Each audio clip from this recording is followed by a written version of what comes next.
Boa noite para todo mundo. Vou convidar todos vocês, todas vocês, para se acomodarem da melhor forma, na cadeira, se quiserem fechar os olhos junto comigo, para que possamos ir levando o nosso pensamento, esquecendo um pouco das atribulações do dia a dia, do calor, que possamos buscar dentro de nós essa semente divina que todos temos. E por ela encontramos e falamos com o nosso Senhor. Jesus, nos auxilie, se conosco, que possamos aproveitar dessas reflexões para nos melhorarmos. Nos inspire, Senhor, no dia a dia, que possamos aproveitar esta vida, esse presente agora. Queremos te encontrar, queremos ser dignas para isso. Nos auxilie, Senhor. Estamos aqui nos esforçando e buscando a cura do nosso coração. E que essa luz se estenda a todos os irmãos e irmãs que vêm na nossa mente, que fazem parte da nossa vida atual, das nossas vidas passadas e futuras. Se conosco, Pai. Que assim seja. Bom, na noite de hoje nós vamos falar sobre o tema, né? Nossos filhos são espíritos. Nós nos inspiramos nesse livro aqui, do Hermínio de Miranda, né? E claro, né? Esse livro é uma delícia, quero muito recomendar. É um livro curto e fácil de ler, né? Alguns livros do Hermínio são um pouquinho mais densos, repetitivos até, e tem um estilo de escrita bem diferente, mais gostoso. Esse daqui é muito gostoso de ler. E ele, claro, vai direcionar a fala para quem cuida, né? Quem é mãe, quem é pai. Mas eu quero trazer algumas reflexões, sim, para quem é mãe, para quem é pai, ou cuida de alguma forma, é tio, é avó, é irmão, mas também para todas aquelas pessoas que de alguma forma, em algum momento, têm crianças sob sua responsabilidade. Então, profissionais da educação, profissionais da saúde, muitas vezes vão lidar com crianças, né? E esse livro vai falar, na verdade, sobre a nossa concepção de infância. O que é a criança? Aliás, vamos pensar junto aqui. Todo mundo passa pela infância. Até Jesus passou pela infância. Com a grande diferença, né, que Jesus não precisou mergulhar no inconsciente na infância. Nós precisamos. Porque se nós lembrarmos, né, das vidas passadas, ou até daquilo que a gente planejou no plano espiritual antes de encarnar, vai ficar muito confuso. Nós não podemos viver isso ainda. Mas na infância a gente tem um momento muito rico de aprendizado. E é por isso que toda encarnação passa pela infância. E na atualidade, no nosso planeta, nós temos ciclos, né? Então a gente tem, só para dizer assim, mais grosseiramente falando, né? Um primeiro ciclo de 0 a 7 anos e um segundo ciclo de 7 a 14. Tudo isso a gente vai chamar de infância. Mesmo que 14, né, parece que já é ali adolescente, mas ainda espiritualmente a gente está falando de um processo, né? 0 a 7, o que a gente tem muito marcante nesse primeiro período da nossa vida? A gente tem uma grande abertura, sobretudo as questões afetivas. Então a gente pode pensar, né? Criança bem pequenininha, principalmente bebê, 2 aninhos. Se a gente chega falando assim muito grave, ou a criança nem presta atenção, ou ela até assusta. Agora, se a gente falar assim bem fininho, a gente faz isso naturalmente, não faz? Você chega perto do bebê e fala, ui! A gente fala cantado, e o bebê presta atenção. Por quê? Nesses primeiros anos de vida, a criança está muito aberta ao afeto. E olha como, né, Deus faz tudo certo. Esse afeto inicial vai ser a semente que vai fazer ela, dependendo, né, de como é que foi essa infância, aproveitar ao máximo a sua encarnação. É a sua base, é o seu chão, né? E a partir do 7, a gente vai percebendo que a criança vai desenvolvendo muito uma inteligência mais argumentativa. Então é um outro tipo, né, de semente que a gente pode ter nessa segunda fase, dos 7 aos 14, que é no campo das explicações, dos argumentos. Conforme essas explicações forem justificáveis, né, para a criança, fazem sentido para ela, ela vai sedimentando ainda mais o seu chão psíquico, digamos assim, para viver sua vida. Porque a partir do terceiro ciclo, lá pelos 14 anos, muito provavelmente, grande parte das questões que ela traz para esta encarnação ou seja, do seu projeto reencarnatório, mas também das suas angústias, das suas dificuldades, dos seus medos, vem e costuma vir meio de uma vez, né? Por isso que a gente acha que a adolescência é um momento difícil, mas que depois passa, né? Depois sedimenta aí na juventude, vida adulta, e quanto mais a gente tiver clareza de que esses dois momentos, primeira infância, segunda infância, são ricos, mais a gente pode propiciar que os nossos filhos, as nossas crianças aproveitem isso. Bom, o que a gente pode pensar então? Primeiro ponto, essa estrutura, né, de abertura na primeira infância tem a ver com o próprio projeto, o próprio propósito da reencarnação. Então tem uma questão do Livro dos Espíritos, é a 132, que o Kardec pergunta, qual que é o objetivo da reencarnação? Qual é a finalidade? Que é uma pergunta muito boa, né, gente? A pergunta é, o que nós estamos fazendo aqui? Não é? As crianças se perguntam isso, ou nos perguntam isso, o que eu estou fazendo aqui? Para que tudo isso? É uma pergunta importante. E aí os espíritos respondem assim de forma muito simples, né? É uma resposta um pouco mais completa, mas eu vou falar só uma parte. Eles falam assim, para aprender a dar a sua contribuição na obra divina, assumir a sua parte na criação. Ou seja, o que a gente entende disso? Deus não faz tudo. Ele tem um modo de trabalhar. Ele faz uma parte, a outra parte ele deixa pra gente. Conforme eu vou entrando em conexão, em coerência com Deus, eu vou tendo mais clareza de qual é a minha parte. O que eu tenho para contribuir? E todo mundo tem o que contribuir, né? Porque em alguns momentos a gente está tão sofrido, tendo que reaprender erros, né? Que a gente perdeu a oportunidade, que às vezes a gente se desconecta. Mas uma encarnação com sucesso é aquela em que eu vou aprendendo. Não é sem erro, né? Porque a gente ainda é muito pequeno, a gente ainda está muito longe da perfeição, em termos de espírito perfeito, né? Espírito puro, estamos muito longe disso. Nós estamos mais próximos do início. Então, para isso, eu vou precisar da encarnação. Vai ser muito importante ter ali nessa primeira fase e na segunda fase da infância pessoas que consigam me orientar. Agora vamos pensar um pouquinho nisso. Como é que é essa orientação, né? Hoje em dia a gente fica bastante perdido em relação à educação dos nossos filhos e das nossas crianças. Até algumas décadas atrás, não muitas, 5 no máximo, a educação era a base da violência e pronto, acabou, não era? Fez coisa errada? Pronto, apanhava. Na escola, ajoelhava no milho, levava reguada. E aí com isso, a gente mudava o comportamento? Mudava por medo e não por compreensão. E nas últimas décadas isso tem sido revisto, né?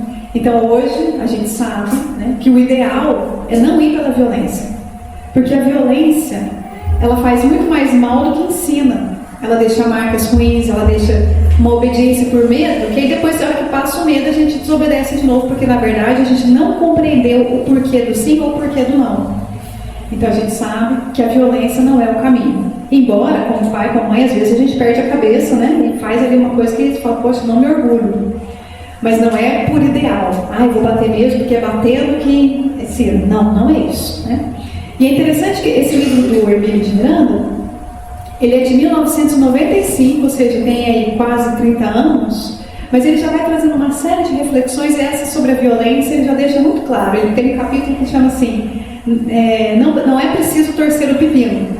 Porque tem, né, um título famoso, popular, aí que fala é de menino que se torce o pepino, né? Ou ele também critica aquela frase assim, pau que nasce torto, nunca se endireita. Isso tudo são grandes equívocos nossos. Não preciso da violência. Aliás, o ideal é que não vá pela violência, porque sempre que eu vou pela violência, depois eu tenho que passar por um processo de cura, de perdão, a gente gasta mais tempo ainda. Mas aí como é que a gente faz? Como é que a gente faz para a criança desobedecer? É difícil? É muito difícil, tenho certeza que é difícil, né? Acho que socialmente a gente ainda está aprendendo a lidar com isso. Porque se eu não coloco nenhum limite, né? Digamos que a violência como limite é um extremo. Não colocar nenhum limite é outro extremo também muito prejudicial. Porque a criança precisa de limite. Ela precisa ter clareza do que ela pode e do que ela não pode. Quem vai fazer isso são os adultos cuidadores, né? Agora, como é que eu faço para viver isso de uma forma mais meio termo? Vai ser na experiência e depende principalmente de quem é que está ali. Quem tem mais de um filho sabe disso. Você faz a mesma coisa com um, você faz com o outro, não, agora vai dar certo. E não dá certo. Porque cada um vivencia a sua experiência reencarnatória com planos diferentes. Então, assim, a gente pode ter muitos livros que falem sobre educação, e hoje em dia, né, podcast, sei lá, influenciadores. Isso pode ser interessante para a gente aprender a pensar diferente, abrir a mente, mas na verdade, sobre o nosso filho, sobre a nossa filha, sobre essa criança que está sob a nossa responsabilidade, seja pouco tempo ou seja muito, não tem uma fórmula mágica, vai depender. Tem crianças que a gente tem que empurrar, tem outras que você tem que frear. Tem crianças que tem que falar, não, agora vai lá, socializa um pouco, porque você está muito em si mesmada. Aí a outra é o contrário, está socializando demais, fala, chega, agora vem, põe um pouquinho de limite. Depende, né? Depende da situação. Então, um pouco do que o Emílio de Miranda vai falar para a gente é isso. É preciso analisar a situação. E nós, enquanto adultos, somos capazes de ponderar quais são as tendências dessa criança. E o que eu tenho que dar uma barrada, porque eu tenho uma responsabilidade com ela. Se eu quiser só aplicar a fórmula básica que estão me falando, provavelmente não vai dar certo, a criança mesmo vai me demonstrar isso. E aí, uma forma da gente aprofundar um pouco isso é lembrar de um outro conceito, que também está no livro dos Espíritos, né? A diferença entre espírito e alma. Mas eu vou usar um outro livro dele, que eu já comentei aqui em outros momentos, que é As 7 Vidas de Fênelon, em que ele vai deixando muito claro, principalmente através do exemplo que ele estuda, que é a vida, as várias vidas desse espírito chamado Fênelon, que é famoso na doutrina espírita, porque ele tem comunicações lá no Evangelho segundo o Espiritismo, na Revista Espírita. A gente vai analisando o que a respostinha lá no Livro dos Espíritos nos ensina, que é qual que é a diferença entre alma e espírito. A alma é o espírito encarnado, ou seja, o espírito é uma coisa muito ampla, que junta todas as encarnações passadas, toda a potência de desenvolvimento futuro e também a subjetividade desta vida. Agora, a alma diz respeito só a essa vida, só a essa minha encarnação aqui, com a idade que eu tenho, com a história que eu tenho. Então, o meu espírito é muito maior. E as nossas grandes questões é quando o nosso espírito não está com um bom diálogo com a nossa alma, ou seja, enquanto espírito eu vim para essa vida com uma série de possibilidades, de decisões, de propósitos mesmo, né? Vou fazer isso, vou fazer aquilo. Aí chega aqui um monte de ideia, faz tudo diferente. Isso gera um conflito, isso gera problema de saúde mental. Ou eu chego aqui e falo, não sei o que fazer. Não sei o que fazer, estou perdido, minha vida não tem sentido. Isso também nos gera muita angústia, porque na verdade o espírito sabe. O que está acontecendo é que às vezes essa alma, né, a personalidade, a pessoa encarnada é que está perdida, mas o espírito dela sabe. Por isso que quando ela desencarna, seja pelo motivo que for, né, a condição que for, a gente às vezes recebe comunicações e fala, nossa, mas eu não reconheço. Essa pessoa está falando de um jeito tão diferente, tão profundo, parece que nem é ela. É porque ela, né, enquanto espírito, está tendo condições de olhar para as situações de uma forma diferente. Bom, então se a gente tem um espírito, tem a alma, e quem faz o planejamento reencarnatório é o espírito, então é isso que eu acho que a gente precisa ter a dimensão quando a gente está olhando para uma criança. O que essa criança está precisando para a sua evolução espiritual? Tem hora que o que a gente precisa é atender mesmo a demanda para ajudar ela a levantar. Tem hora que se a gente atender todas as demandas, a gente vai fazer muito mal para ela, não é? A gente vê alguns casos assim, né, nos livros do André Luiz, de mães desencarnadas que falam, eu mimei demais, fiz mal para vocês, né, por amor, mas agora eu vou voltar lá, e agora eu vou fazer diferente. Então a gente percebe que o processo educativo é um processo de observação, de análise e também de disciplina, não de rigidez, mas de disciplina, né? E como a gente já entendeu, a violência não é o caminho, o grito não é o caminho. De novo, né, gente? Tem hora que a gente perde a cabeça. Isso faz parte, nós somos humanos, precisamos nos perdoar e continuar a jornada. Mas ter a clareza de que esse grito, ele mais atormenta do que educa, né? E o processo educativo, ele é algo repetitivo, constante. Vou dar só um exemplo, assim, um pouco bobo, né? Mas só para a gente perceber o quantas vezes a gente erra quando a gente pensa em educação. Tem alguns, como chama mesmo? Aquilo que identifica se a gente está acima do limite de velocidade, sabe? Esqueci o nome disso. Radar, obrigada. Tem radar em alguns lugares aqui na cidade, e aí me lembro de às vezes ouvir de alguém que está junto comigo falando sobre isso. Aquele radar multa? Não multa, ele é só educativo. Eu falei, não, educativo não é. Ele é falso, né? Dali parece que multa, não multa, ele não multa, mas educação é uma outra coisa. Educação é um processo de transformação, um processo contínuo.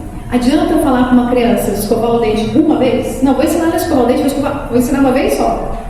Não vai adiantar, você vai ter que ensinar 1000 vezes, até que ela vai fazer naturalmente. E tudo que a gente fizer por uma criança, lembrando de Jesus, né? Tudo que fizeres pelo mais pequenininho, você está fazendo para mim mesmo. Tudo que a gente faz de cuidado, vale a pena. Tudo. Mesmo que a criança despreze quando for adulta, mesmo que despreze, aquelas sementes de amor que a gente, né, se dedica ali, aquilo fica gravado no espírito.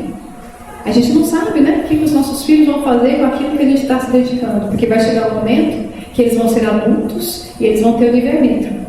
Mas o espírito deles está ouvindo tudo, está absorvendo e vai usar disso ou não nas suas decisões. Se já estiver pronto, se já estiver maduro, se já tiver vontade forte, vai utilizar e vai fazer um bom uso dessas sementes, né? Se não tiver, vai precisar de mais sofrimento, de mais tempo para aprender de novo, né? Mas é importante a gente ter a clareza de que o nosso papel a gente fez sem a fórmula mágica. A fórmula mágica é: eu estou atenta, eu estou cuidando dentro do limite e estou fazendo o melhor que eu posso, né? Tem um livro do André Luiz que tem uma frase assim de uma pessoa que está dialogando com ele: a pessoa que faz o que pode recebe o salário da paz. Então é isso, assim, né? Quando eu faço o melhor que eu posso, mesmo percebendo que não está perfeito, poderia ser melhor, se eu fosse melhor, eu posso ganhar meu salário da paz, porque eu estou dentro daquilo que registra o meu esforço, né? Tem uma frase muito famosa, muito forte do Evangelho segundo o Espiritismo, do próprio Allan Kardec, que é assim: reconhece-se o verdadeiro espírita pelo esforço que faz para superar suas más tendências. É o esforço. A pessoa não é perfeita, não é? A gente está vivendo um mundo que tem ficado bastante intolerante aos nossos pequenos erros.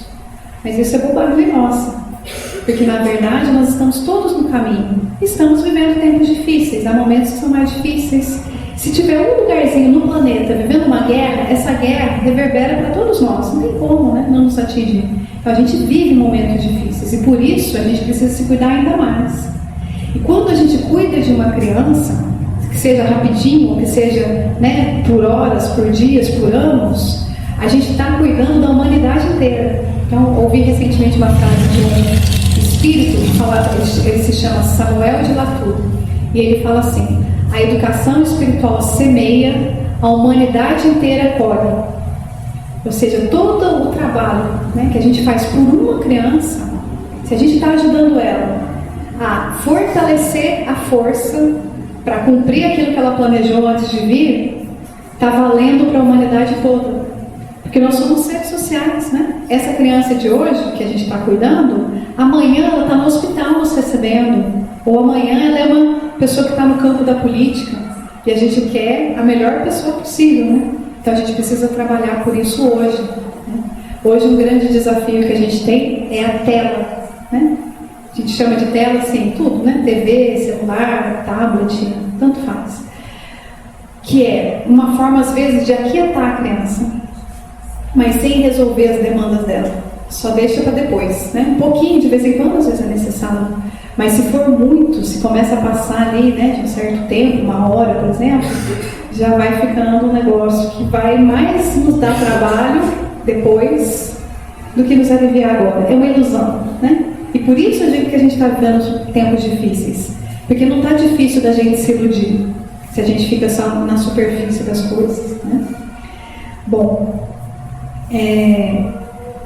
uma outra coisa que a gente pode pensar, quando a gente fala sobre essa possibilidade de compreender o que é a tarefa do Espírito e como é que eu faço, né, para essa alma, para essa personalidade conseguir se vincular com isso, o Hermínio vai falar sobre o quanto é importante dar uma educação religiosa. Hoje em dia percebo-se muita gente que tem uma vida religiosa, mas que pensa assim, eu vou deixar meu filho decidir quando ele crescer. Eu dou liberdade para ele decide quando ele quiser. Claro que a gente pode educar o nosso filho numa determinada religião, que faz sentido para a gente, né? Seja aqui ou qualquer outro lugar, tanto faz. E depois, adultos, eles podem seguir outro caminho. Ótimo, né? Agora, como é na infância que a abertura afetiva é maior, é na infância que essa busca pela semente divina que a gente pode deixá-la mais forte. Então não é perda de tempo e não é arbitrário, não é autoritário ensinar uma religião para uma criança e deixá-la livre depois para decidir o que ela quiser quando ela for maior.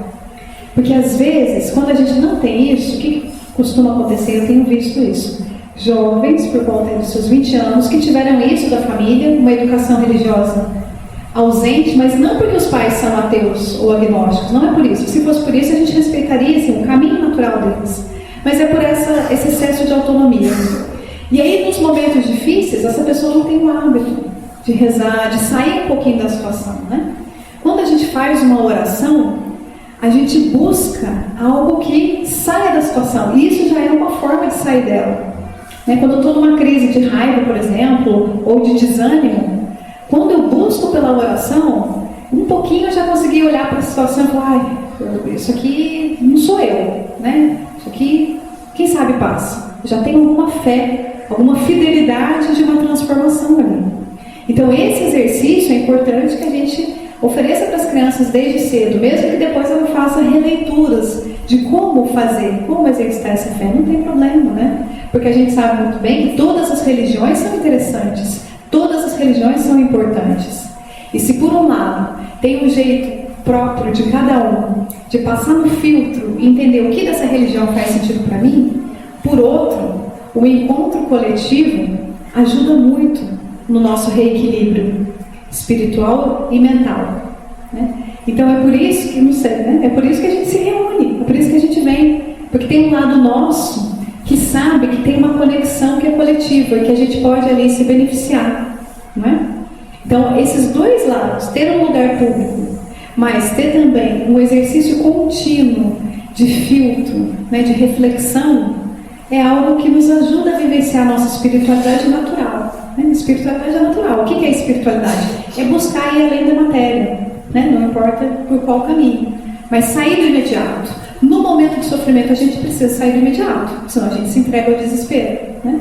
E essa educação espiritual, preocupada com qual será que é o projeto reencarnatório do meu filho, isso pode ajudar, né? Quando eu me pergunto qual é o projeto reencarnatório do meu filho, claro que junto com essa pergunta tem uma ideia que é a seguinte: Deus me colocou nessa situação porque eu sou capaz de auxiliar de alguma forma, ainda que com os meus erros, mas é possível, eu não preciso me desesperar, porque eu estou diante de uma tarefa difícil. Tem alguns capítulos aqui que o Emílio fala até de crianças que nascem com deficiências ou que têm doenças graves no começo da vida, que são desafios imensos, claro que são, né?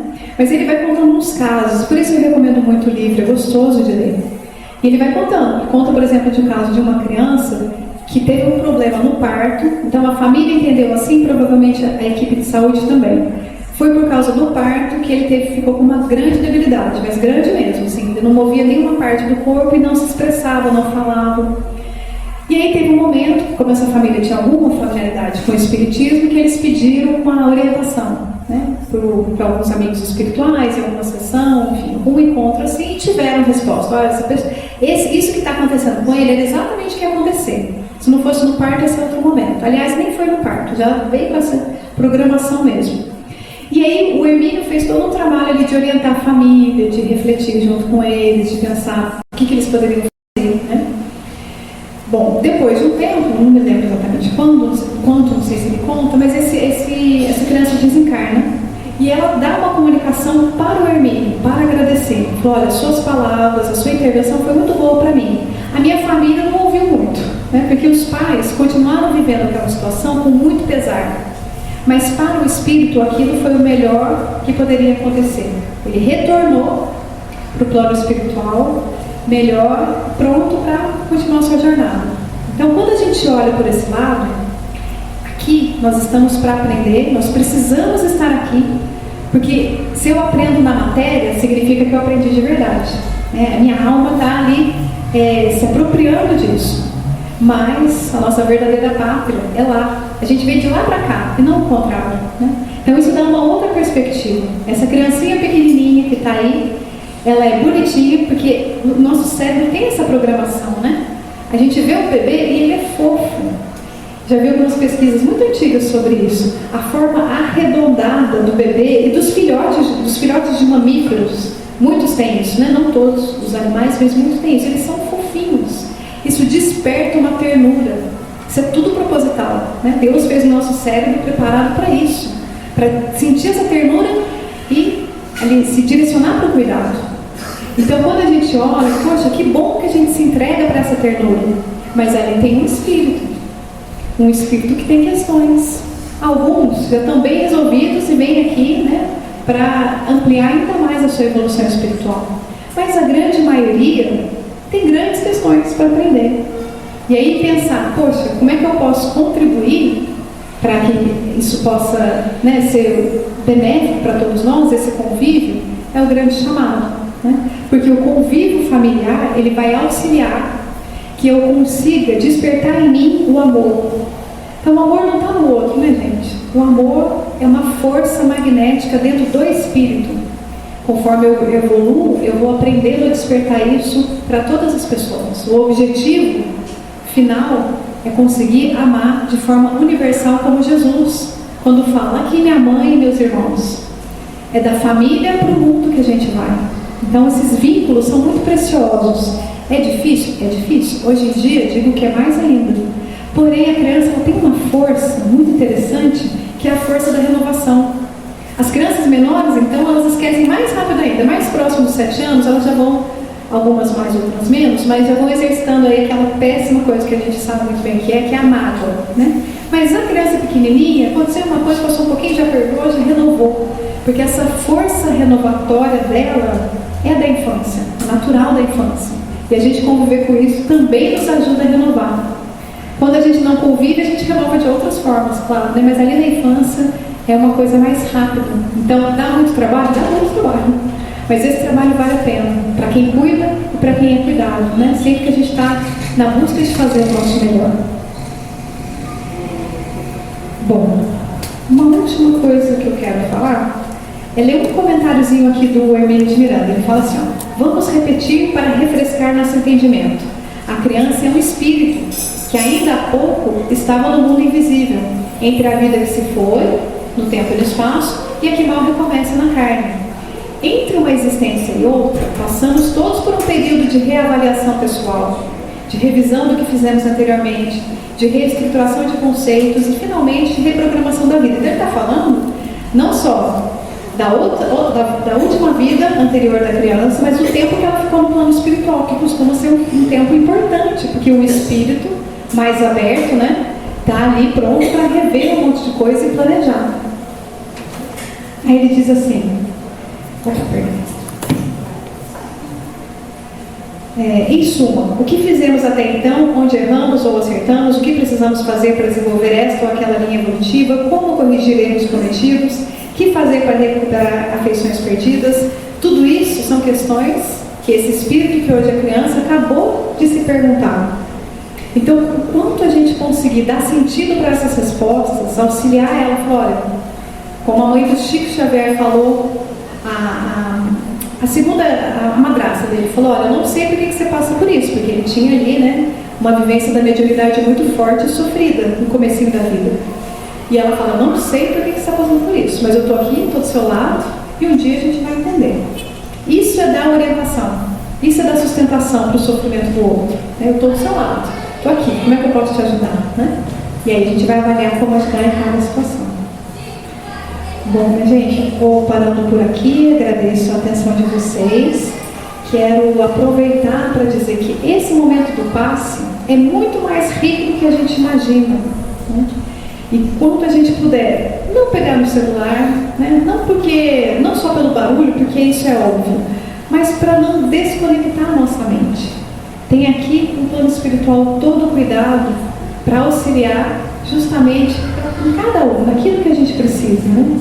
E a gente aproveitar para silenciar a mente é o melhor para a gente se nutrir dessas boas energias que estão aqui. Né? Então peço para todo mundo assim, buscar essa concentração e junto comigo peço que vocês elevem o pensamento, visualizando a figura de Jesus com todo o amor possível de conseguirmos imaginar.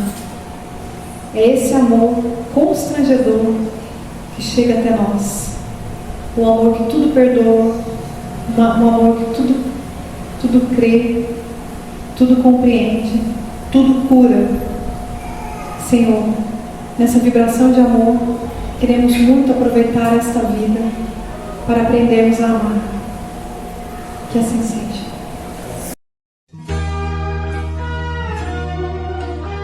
O SARAI, entidade beneficente de assistência social, fundada em 1962, conta com os departamentos Centro Espírita André Luiz e o Lar Escola Casita. Criado em 1999, o programa Lar Escola Casita tem por objetivo geral a promoção do desenvolvimento humano. Atualmente, a Casita atende cerca de 100 crianças e adolescentes, de 4 a 16 anos incompletos, muitos com risco social e ou humano. Algumas de nossas atividades: suporte pedagógico, apoio às tarefas escolares, Libras, inclusão da diversidade, oficina da pintura, pintura em gesso e tela e educação física, badminton, vôlei e futebol. Temos projeto temático Pequenos Guardiões do Planeta, trabalho desenvolvimento de habilidades pedagógicas, valores e conceitos, meio ambiente e sustentabilidade.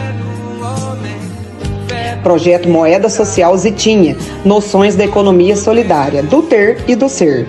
Alimentação, café da manhã, da tarde e almoço. Acompanhamento da saúde, monitoramento e suporte para assegurar o bem-estar físico e mental dos participantes. Psicólogos, projetos, prevenção de cáries, odonto, aprender a crescer, medicina, plantio de horta caseira e compostagem. Programa Apoio à Família, apoio psicossocial e material. Funcionários. Ao todo, somos 11 funcionários para manter estes projetos, essa rede de apoio a essas crianças e suas famílias. Reflexão. Muitas das coisas que precisamos podem esperar. A criança não pode. É exatamente agora que seus ossos estão se formando, seu sangue é produzido e seus sentidos estão se desenvolvendo. Para ela, não podemos responder amanhã. Seu nome é hoje. Ajude-nos. Seja um contribuinte de um mundo melhor. Pix 16 65 26 38 1000 contra 47. Ou para outras formas de contribuição, ligue 3291 1480 ou também pelo WhatsApp 3291 1480.